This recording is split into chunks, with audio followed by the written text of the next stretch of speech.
શુભ સવાર વિદ્યાર્થી મિત્રો. ધોરણ 10 ગણિત યુનિટ નંબર 1 વાસ્તવિક સંખ્યાઓની અંદર આપણે નેક્સ્ટ વિડીયોની અંદર છે એ સ્વાધ્યાય 1.3 સુધી કમ્પ્લીટ કરી લીધું છે અને ત્યારબાદ આપણે સમય સંખ્યાઓના દશાંશ નિરૂપણના પણ 2-3 ઉદાહરણ જોયા હતા અને તેની વ્યાખ્યા પણ આપણે જોઈ હતી. વ્યાખ્યાનું એક વખત ફરીથી આપણે પુનરાવર્તન કરી લઈએ કે વ્યાખ્યા શું હતી.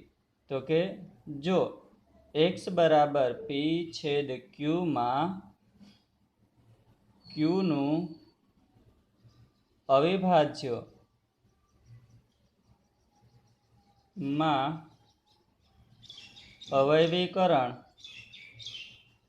2n ગુણ્યા 5m સ્વરૂપે હોય અને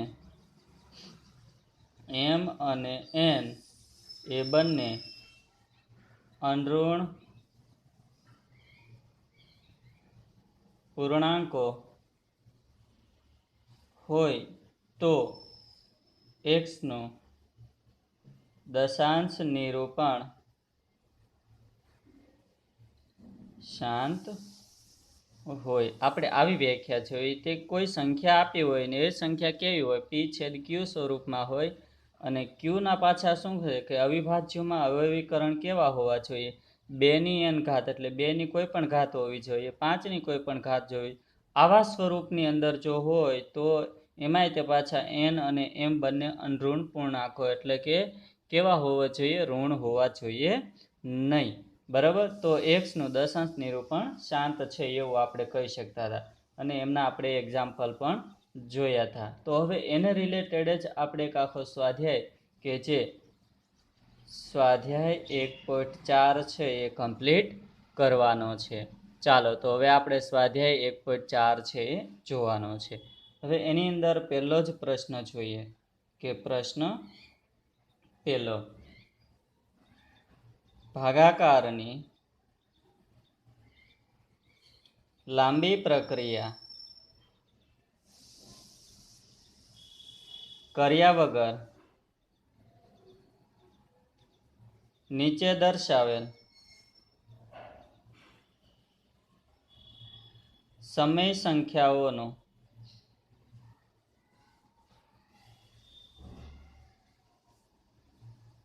નિરૂપણ શાંત છે કે અનંત અને આવૃત છે તે જણાવો. જે આપણે ઉપરની વ્યાખ્યા જોઈ છે એ વ્યાખ્યા ઉપરથી જ આપણને આ પ્રશ્નના દાખલાઓ આવડશે. તો ક્રમશઃ જોતા જઈએ. તો સૌથી પહેલો દાખલો કે 13/3125. મિત્રો અહીંયા 13 એમના એમ રહેવા દો, પરંતુ અહીંયા જોઈએ તો 5નો છે એ 5 વખત ગુણાકાર કરીએ ત્યારે આપણને 3125 મળે છે.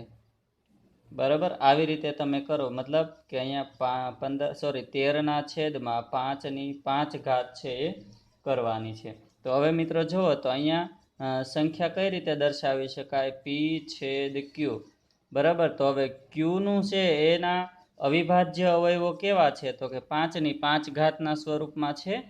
બરાબર. તો છે એ આપેલી સંખ્યા કેવી હોય, શાંત છે એવી રીતે આપણે દર્શાવવાનું છે. બરાબર. એમાં શાબ્દિક રીતે તો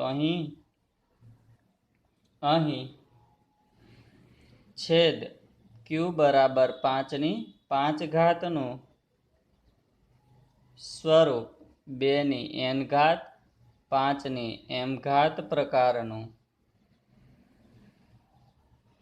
હોવાથી 13/3125 નું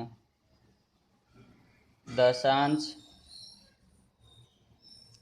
નિરૂપણ શાંત છે. અહીંયા દાખલો પૂરો. આટલી પ્રોસેસ કરવાની. આપેલ સંખ્યાને સૌથી પહેલા છેદમાં ઘાતાંકમાં ફેરવવાની અને એવાય કેવા ઘાતાંક સિલેક્ટ કરવાના, તો કે 2ની ઘાત હોવી જોઈએ અથવા તો 5ની ઘાત હોવી જોઈએ. બરાબર. જો આવા સ્વરૂપમાં ઘાતમાં આવતું હોય તો આપણે છે એને કેવું કહેવાનું, તો કે છેદનું સ્વરૂપ કેવું છે તો કે ક્યુ પ્રકારનું છે, બરાબર. એટલે કે બેની એન ઘાત ગુણ્યા 5ની એમ ઘાત પ્રકારનું હોવાથી આપેલ સંખ્યાનું દશાંશ નિરૂપણ શાંત છે. આવી રીતે દર્શાવવાનું. ત્યારબાદ બીજી સંખ્યાની અંદર જોઈએ તો 17/માં કેટલા આપ્યા છે? 8.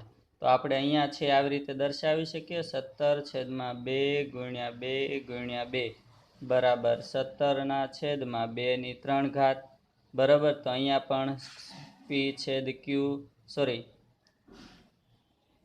P/Q પ્રકારનું છે અને ક્યુનું સ્વરૂપ કેવું છે? 2ની n ઘાત જેવું. એટલે અહીંયા પણ ઉપર જેવું જ આવશે કે અહીં છેદ Q બરાબર 2ની 3 ઘાતનું સ્વરૂપ 2ની n ઘાત 5ની m ઘાત પ્રકારનું હોવાથી શું થશે તો કે 17/8 નું દશાંશ નિરૂપણ શાંત છે, બરાબર. આવી રીતે દર્શાવવાના છે. ત્યારબાદ જોઈએ આપણે દાખલા નંબર 3.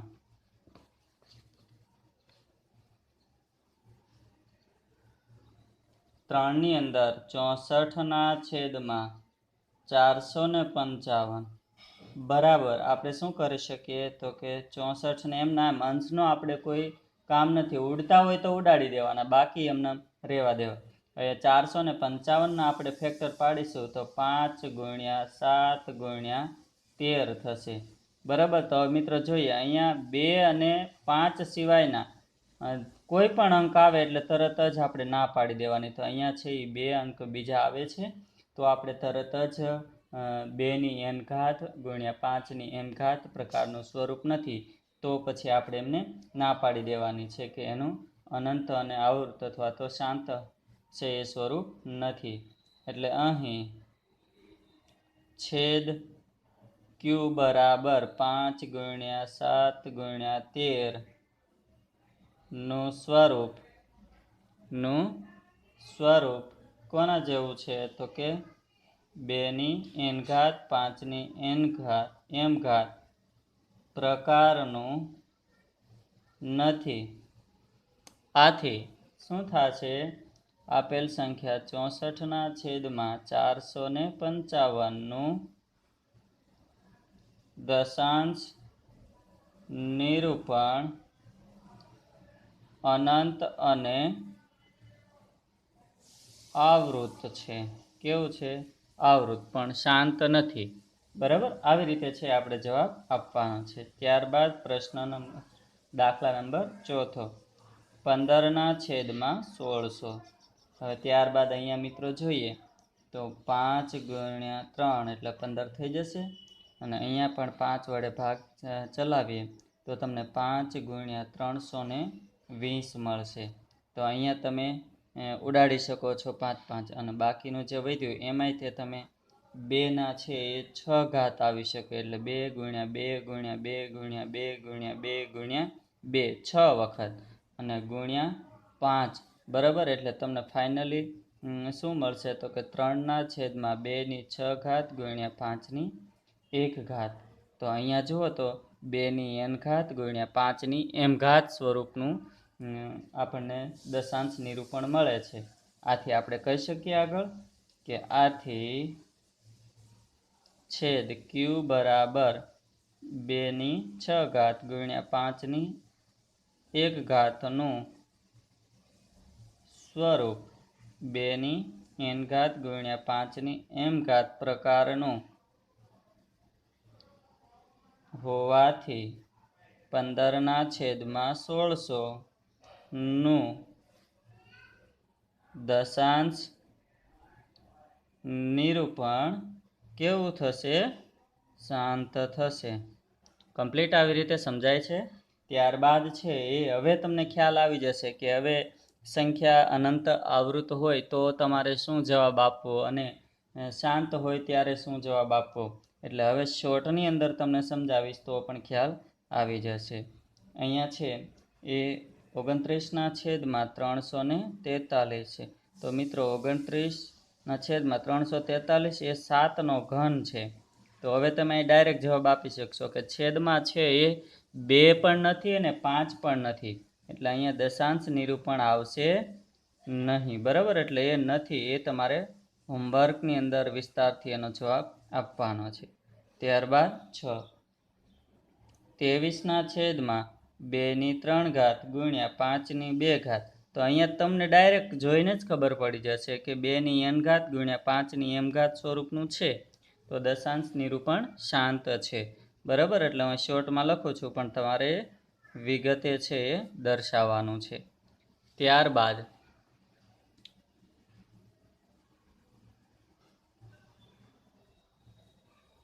દાખલા નંબર છે 7 જોવાનો છે. તો 7ની અંદર પણ આપણને સંખ્યા બહુ સરળતાથી છે એ ઘાતાંકમાં જ આપી છે. 2/2, 5/7 અને 7/5 છે. બરાબર, તો મિત્રો આપણે તો મુખ્ય આ બે જ સંખ્યાઓનું કામ છે. આ બેના જ ઘાતાંકોનો છે એ આપણે ઉપયોગ કરવાનો છે. ત્રીજી કોઈ સંખ્યા આવે એટલે તરત આપણે એ શાંત નથી એવું કહી દેવાનું છે. એટલે અહીંયા હું તમને શોર્ટમાં આપું છું, અને બાકીના દાખલાઓ તમે વ્યવસ્થિત હવે કરી શકશો, એટલે આ પણ તમને આવડશે. ત્યારબાદ 8મો દાખલો, 16ના છેદમાં 15 બરાબર 2/3/5/3. તો અહીંયા છે એ સ્વાભાવિક છે કે કેટલા ઉડી જશે, બરાબર, કે 3 ઉડી જશે, તો 2/5.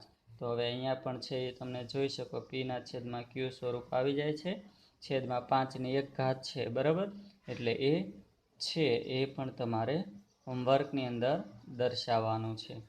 ત્યારબાદ દાખલો 9, 35ના છેદમાં 50 બરાબર 7/5 અને અહીંયા 10/5. અહીંયા 5 5 તો જતા રહ્યા, પરંતુ 2/5 આવશે. એટલે અહીંયા જુઓ તો 2/1 5/1 સ્વરૂપનું છે, એટલે એ પણ શાંત સ્વરૂપ છે.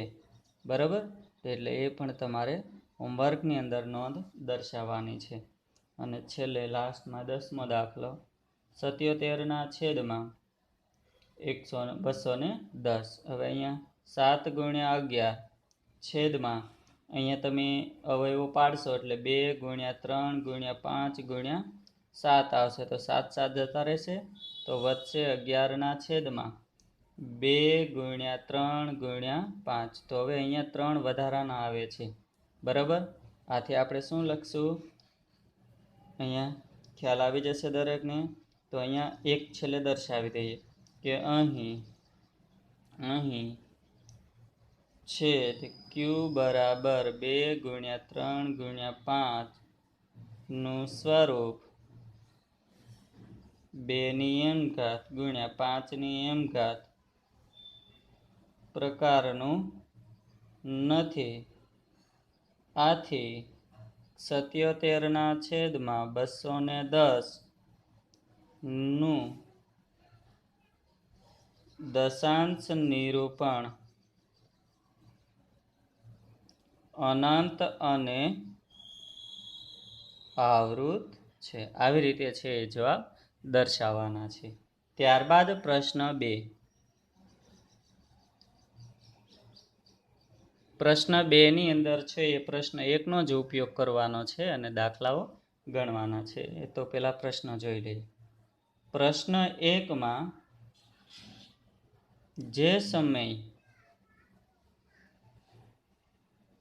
સંખ્યાઓનું દશાંશ નિરૂપણ શાંત હોય તેનું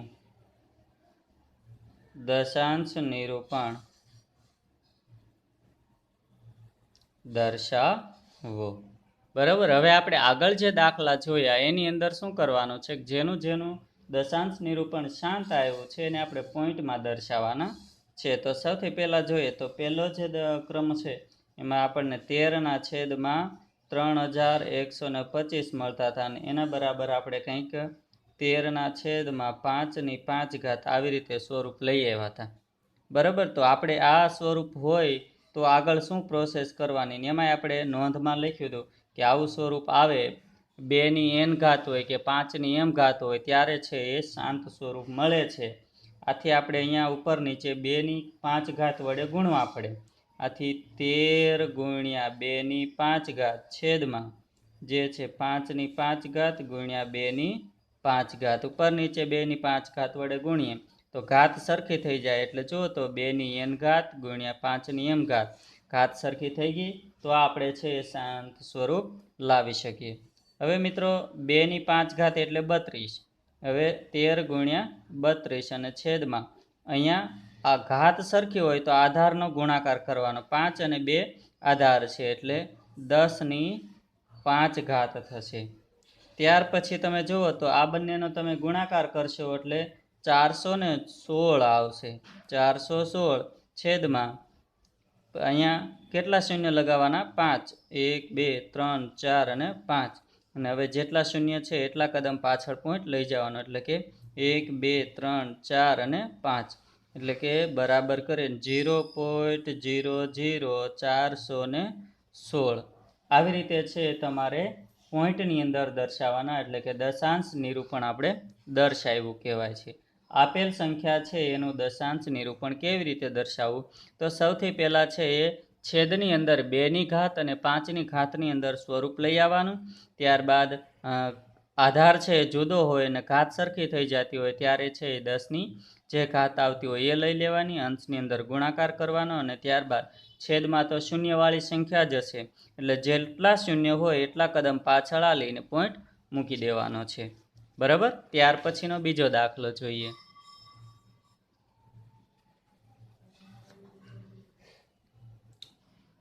ચાલો, ત્યાર પછી બીજો દાખલો છે એમાંય તે આપણને શાંત મળતું હતું. એટલે કે 17/8 હતું તો એને આપણે 17/2/3 આવું દર્શાવ્યું હતું. તો હવે ત્યારબાદ તમે જુઓ તો અહીંયા આપણે 17 ગુણ્યા 5/3 છેદમાં 2/3 ગુણ્યા 5/3 દર્શાવી શકાય. ઉપર નીચે 5/3 વડે ગુણ્યું. બરાબર, અને જે હતા એટલે આપણને ફરીથી પાછું અહીંયા 2n ગુણ્યા 5n સ્વરૂપનું સ્વરૂપ મળી ગયું. હવે અહીંયા જોશું કે 17 ગુણ્યા 5 એટલે 125 છેદમાં અહીંયા ઘાત સરખી આધાર જુદો જુદો એટલે 10/3. તો હવે અહીંયા તમે આ બંનેનો ગુણાકાર કરશો એટલે એ ગુણાકાર તમને કેટલો મળશે? તો કે 2125 છેદમાં 10/3 એટલે 1000. એટલે કેટલા પોઈન્ટ તમારે પાછળ આવવાનું? 1 2 અને 3. અહીંયા પોઈન્ટ મૂકવાનો 2.125. આવી રીતે છે એ દશાંશ નિરૂપણ કરવાનું છે. ત્યારબાદ દાખલા નંબર 3. તો એ ત્રીજાની અંદર જોઈએ. 15/1600 હતું. તો એ 1600માંથી આપણે કંઈક આવી રીતે તો લઈ આવ્યા હતા કે 3/6 ગુણ્યા 5/1. તો હવે આપણે અહીંયા ટોટલ 6 ઘાત લાવવાની છે 5ની. તો કેટલા વડે ગુણશું? તો 5/5 વડે.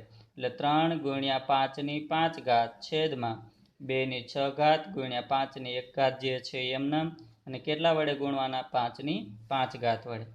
ત્યારબાદ હવે જોઈએ તો આપણે આગળ અંક આવી ગયો 5/5 એટલે 3125 અને છેદમાં 2/6 ગુણ્યા અહીંયા 1 ઉમેરાઈ જશે એટલે 5/6 થઈ જશે. હવે આનો તમે ગુણાકાર કરશો એટલે તમને 9375 મળશે. અને અહીંયા 10ની છે એ 6 લખવાના. ત્યારબાદ તમારે 9375 છેદમાં 1 એકમ દશક 100 હજાર 10,000 અને લાખ અને 10 લાખ વડે છે ભાગવાના. એટલે કે 1 2 3 4 5 અને 6 કદમ પાછળ ચાલવાનું. એટલે 1 2 3 4 5 અને 6 એટલે 9 પહેલા છે એ 2 શૂન્ય લેવાના. એટલે બરાબર કરીને 0.009,375 છે એ પોઈન્ટની અંદર જવાબ દર્શાવવાનો છે. ત્યારબાદ ચોથો અને પાંચમો બધા છે એ અનંત આવૃત આવતા હતા. બરાબર. ત્યારબાદ દાખલા નંબર 6 છે એ કેવો આવતો હતો? શાંત આવતા હોય, એટલે આપણે તો જે શાંત આવતા હોય એ જ દાખલાઓ કરવાના છે. 2 ની 3 ઘાત ગુણ્યા 5 ની 2 ઘાત. અહીંયા ઘાત દર્શાવી છે, પરંતુ આપણે ઘાત સરખી કરવાની છે, એટલે નાની ઘાત હોય એના વડે ગુણવાનું. હવે 5 ની 1 ઘાત વડે ગુણીશું આપણે, એટલે 23 ગુણ્યા 5 ની 1 ઘાત છેદમાં 2 ની 3 ઘાત ગુણ્યા 5 ની 2 ઘાત ગુણ્યા 5 ની 1 ઘાત. એટલે અહીંયા ઘાત 3 થઈ જશે, સરખી ઘાત. હવે 23 ગુણ્યા 5 કરશો એટલે 115 આવશે. ત્યારબાદ અહીંયા છે એ 3 ઘાત છે, અહીંયા 3 ઘાત એટલે 10 ની 3 ઘાત. હવે 115 છેદમાં 1000 આવશે. 1, 2, 3 કદમ પાછળ 0.115 છે એ દશાંશ નિરૂપણ આવશે. ત્યારબાદ 7મો છે એ અનંત આવૃત છે. હવે આપણે છે એ 8મો જોવાનો છે. 6/15 બરાબર આપણે આવું લઈ આવ્યા હતા કે 2/5, 3 ઉડી જતા હતા. તો હવે અહીંયા 2 ગુણ્યા 2 છેદમાં 5 ગુણ્યા 2, 2 ની 1 ઘાત થઈ ગઈ. તો હવે મિત્રો જો 4/10 થશે અને બરાબર 0.4 તમે છે એ દશાંશ નિરૂપણ લાવી શકો છો. ત્યારબાદ દાખલો 9 છે એ શાંત છે અને 10 છે એ અનંત આવૃત છે, એટલે આપણે 9મો દાખલો કરવાનો છે. દાખલા નંબર 9. 35/50 બરાબર આપણે એનું સ્વરૂપ શું લઈ આવ્યા હતા? તો કે 5 ગુણ્યા 7 છેદમાં 2 ગુણ્યા 5 ગુણ્યા 5. તો 5 5 ઉડી જતા હતા, 7/10 રહેતા હતા. તો હવે અહીંયા આપણે ડાયરેક્ટલી કોઈ પણ વસ્તુ કર્યા વગર 0.7 છે એ દશાંશ નિરૂપણ કરી શકીએ છીએ. ત્યારબાદ મિત્રો પ્રશ્ન 3. પ્રશ્ન 3ની અંદર હવે તમને ખ્યાલ આવી જશે. પ્રશ્ન 3ની અંદર છે હું તમને સૌથી પહેલાં છે એની માહિતી આપી દઉં. નીચેની વાસ્તવિક સંખ્યાઓનું દશાંશ નિરૂપણ દર્શાવેલ છે. હવે એની અંદર દશાંશ નિરૂપણ દર્શાવેલું છે, એટલે પોઈન્ટમાં સંખ્યા આપેલી છે. દરેક માટે જણાવો કે તે સમય સંખ્યા છે કે નહીં. હવે તો પહેલાં આપણે નક્કી કરવાનું છે કે તે સમય સંખ્યા છે કે નથી. અને જો સમય સંખ્યા હોય તો તેના p/q સ્વરૂપમાં qના અવિભાજ્ય અવયવો વિશે તમે શું કહી શકશો? તો હવે તમને આટલા દાખલા કર્યા પછી ખ્યાલ આવી જાય કે સંખ્યા જોઈને જ તમે છે એ નક્કી કરી શકો છો કે સમય સંખ્યા છે કે અસમય સંખ્યા. અને જો સમય સંખ્યા હોય તો એનું દશાંશ નિરૂપણ કેવું હશે? તો કે 2 ની m ઘાત અને 5 ની m ઘાત. એટલે એના સામાન્ય છે એ અવયવો છે કે કયા કયા હશે? તો કે 2 અને 5. આટલું જ દર્શાવવાનું છે. સૌથી પહેલું સંખ્યા જોવાની શાંત છે કે અનંત આવૃત છે કે અસમય સંખ્યા છે. આ 3માંથી જે જવાબ આવતો એ લખવાનો.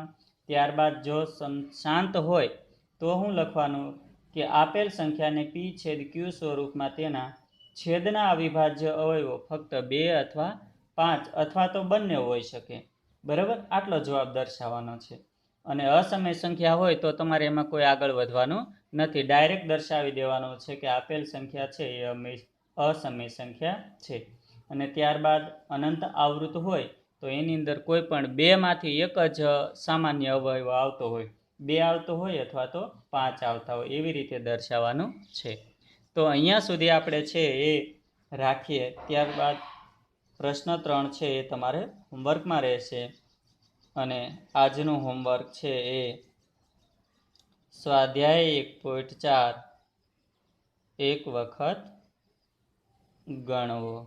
બરાબર. અને ત્યારબાદ નેક્સ્ટ ટાઈમ આપણે નવું યુનિટ શરૂ કરવાના છીએ. અસ્તુ.